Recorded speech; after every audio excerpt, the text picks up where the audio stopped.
When things are tough, what gives you hope? Maybe it's spotting brand new baby leaves growing on the bare trees? Or a card in the mail from your grandma? Maybe snuggling your puppy gives you hope? Or a high five from a friend? Sometimes an awesome new song can help you find hope.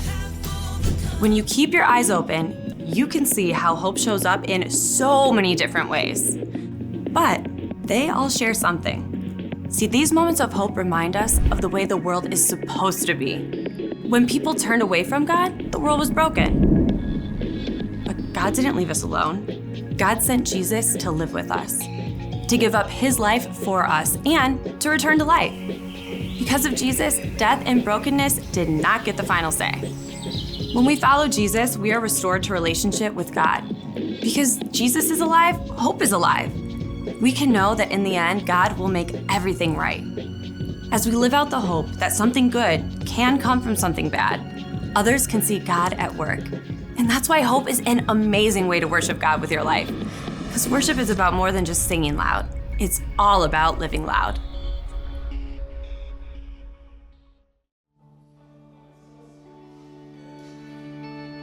When the night is darkest and I feel weary, I'm not alone, 'cause you are with me. A new day is coming, I see light, and the sun will rise, and hope is alive, yeah. No matter what tomorrow brings, I know that you'll be by my side all the time. You'll never leave me. When shadows fall, I will have no fear, 'cause you're right here. When the night is darkest and I feel weary, I'm not alone, 'cause you are with me. A new day is coming, I see a light, and the sun will rise, and hope is alive, yeah. No matter what tomorrow brings, I know that you'll be by my side all the time. You'll never leave me. When shadows fall, I will have no fear, 'cause you're right here. When the night is darkest and I feel weary, I'm not alone, 'cause you are with me. A new day is coming, I see a light, and the sun will rise, and hope is alive.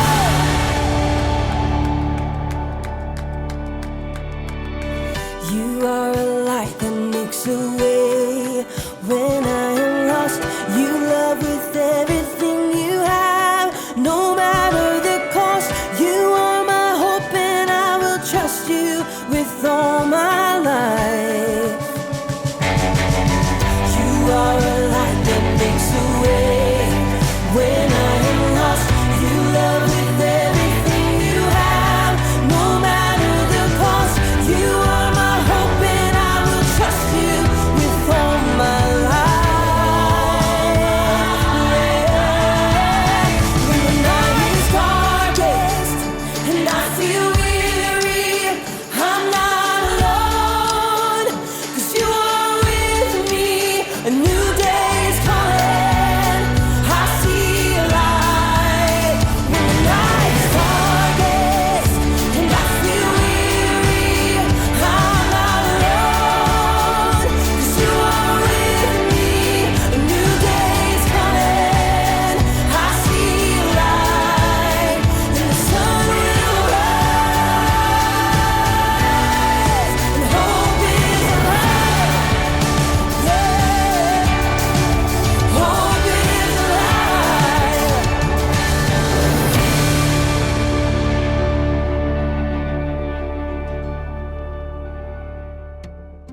Got it? Yeah, I got it. Careful.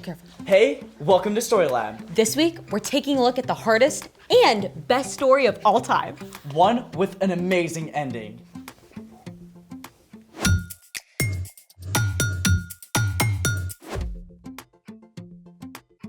Happy Easter, everyone! I'm Skylar. And I'm Sebastian. We're talking about why the story of Jesus is good news. And all the ways that it can give us hope. Nice cocoon. Cocoon? Not a cocoon, it's Cocoons are for the common, ordinary moths. This is a chrysalis. Right. The caterpillar forms a chrysalis, morphs around, and then pops out as a butterfly. There's so many things wrong with that statement. I don't even know where to start. Okay, Professor S, drop some knowledge. Let's explore it. Welcome to the Inside Scoop with Sebastian. Taking notes. We begin with a humble caterpillar. Is he hungry? Well, let's say he's already eaten his picnic lunch. When the time is right, the caterpillar sheds its outer layer, revealing the hard shell chrysalis right here. Inside the chrysalis, the caterpillar releases special enzymes that dissolve most of its body. Okay, ew. Totally liquefied. I guess I thought the parts just kind of switched around a little. Nope, caterpillar smoothie. Oof, I never realized. But in the caterpillar soup, special cells called the imaginal disc start waking up. Each of those cells has a special genetic recipe to form part of a butterfly. How long does that take? About 3 weeks. Woo! Well, while we wait, it's time for... The story before the story. Today, we're in John, the 4th book of the New Testament. In the beginning, God created everything through Jesus. But when people turned away from God, the world was broken. God loves us way too much to leave us on our own. So, God chose one family, the Israelites, and promised to bless the whole world through them. Many, many years later, God fulfilled that promise by sending Jesus, God's own son. Jesus traveled the land, teaching and healing. He showed perfectly what it means to love God and love others. But the religious leaders were upset. When Jesus entered Jerusalem for Passover week, they made a plan to get rid of him. Which is where our story starts. Take it away. Hi everyone, I'm Erica. Happy Easter! But before we get on with our amazing celebration of Easter Sunday, we have to travel back in time through Saturday, Friday, all the way to Thursday evening. Let me set the scene so we can put ourselves right there and imagine we're watching the story right in front of us. Ready? Here we go! Jesus has just finished eating a very special Passover meal with his friends. You should know that one of them, Judas, snuck out early. Another one, Peter, promised to stick with Jesus no matter what.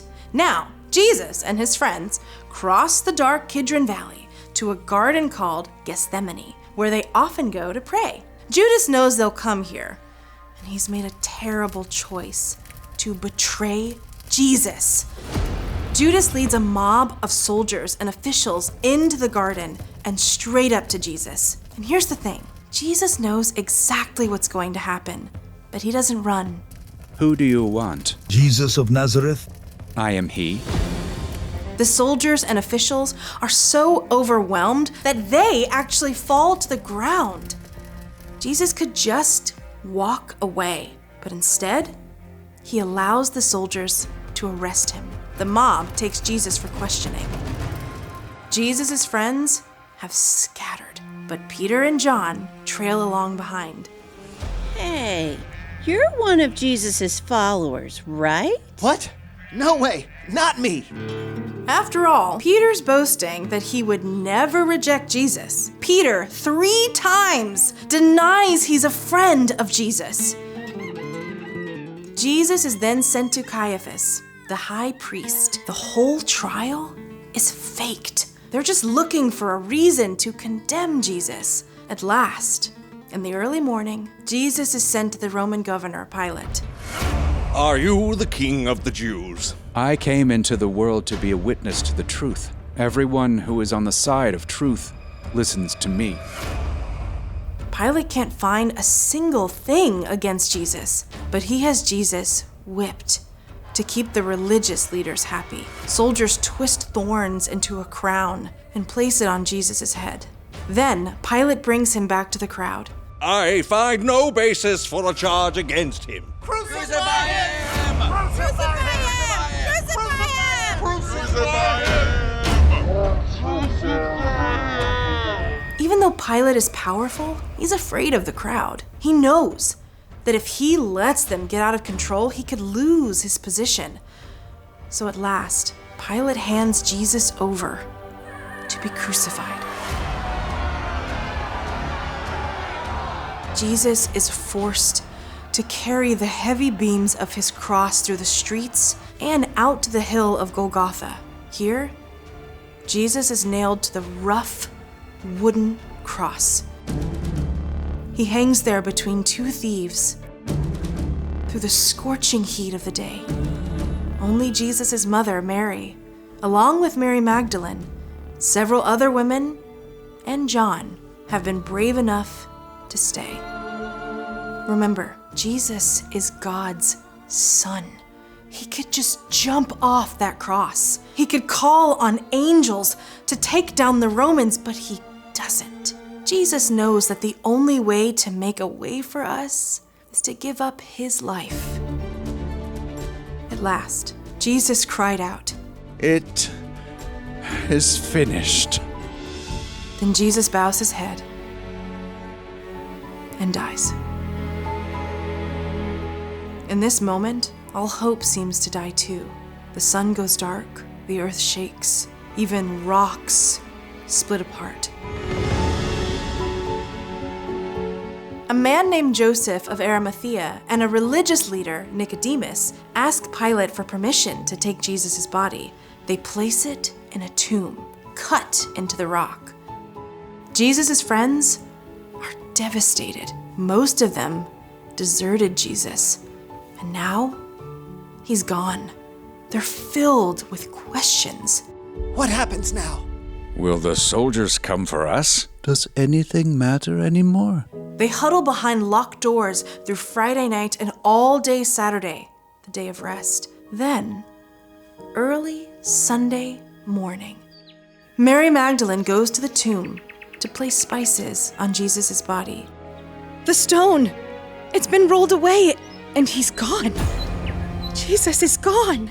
In shock, Mary Magdalene runs to tell Jesus' other friends. Peter and John have to see for themselves. They race to the tomb. He's gone, just like Mary said. There are the linen cloths that were wrapped around his body. Peter and John leave, confused. But Mary Magdalene has followed behind them. She stays at the tomb, tears streaming down her face. But when she looks in the tomb once again, she spies two brilliant angels.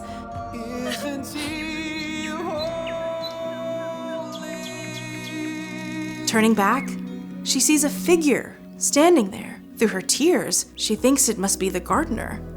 Why are you crying? Who are you looking for? Sir, did you carry him away? Tell me where you put him. Mary. Have you seen him? His eyes are like fire. In that moment, Mary understands.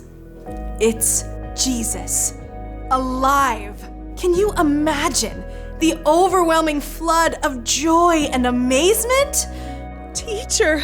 Do not hold on to me. Tell them I am ascending to my Father and your Father, to my God and your God. Mary Magdalene rushes back to tell Peter and John and Jesus' other friends of the incredible news. Jesus is alive!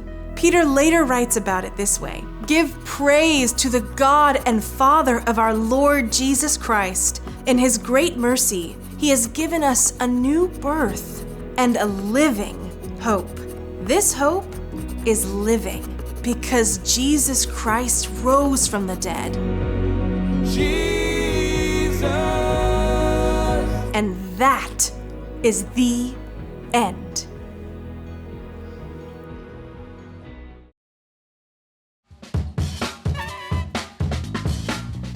We're so used to saying that Jesus is alive, But sometimes we forget how mind-blowing that is. It's literally the best news ever. That's right. Jesus' return to life changes everything. So, what's our part in the story? Think about it this way. Have you ever gotten an invitation to a party that you were super excited about? Yeah, like a pool party. Yeah, you know it's gonna be awesome. Easter is an invitation too. An invitation to follow Jesus and be part of this incredible story that God is telling. Without Jesus, we were separated from God.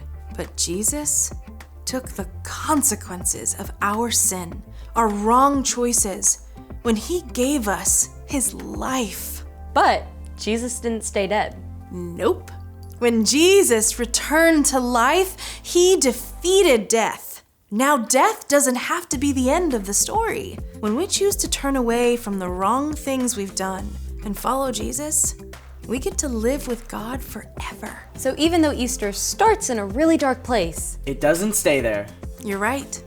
Easter is all about hope.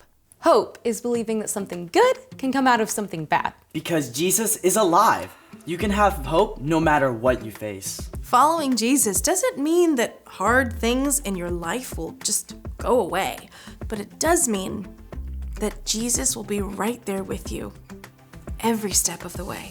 I feel like celebrating right now. He is risen. He is risen indeed. See you next time. Bye. So here's the thing. Whatever happens, remember Jesus is alive. After 3 dark days, his friends had the most incredible reason to celebrate. And we can celebrate too. Oh, I know a special way to do that right now. Hey, he's done! Meet Maverick the Monarch, newly emerged from his chrysalis. He's beautiful. Nothing at all like that caterpillar soup. The most amazing, beautiful creature, and it came out of the biggest goopy mess. Thanks for joining us in the Story Lab. See you next time. Think you'd like some jelly beans? This is probably more of his style.